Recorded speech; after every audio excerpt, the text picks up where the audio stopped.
Hello everyone, Solving Factory here. Let me show you how to download and install Apex Legends on your Windows PC or laptop for free.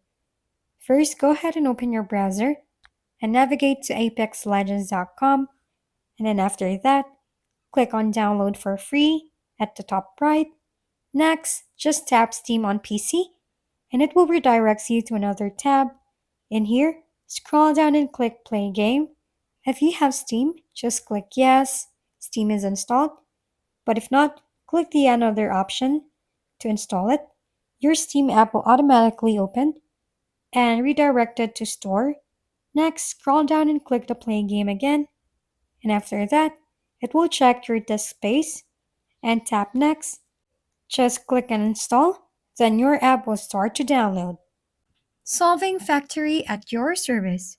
Kindly give us a thumbs up, hit subscribe, and leave a comment for your suggestions. We'll see you on the next video.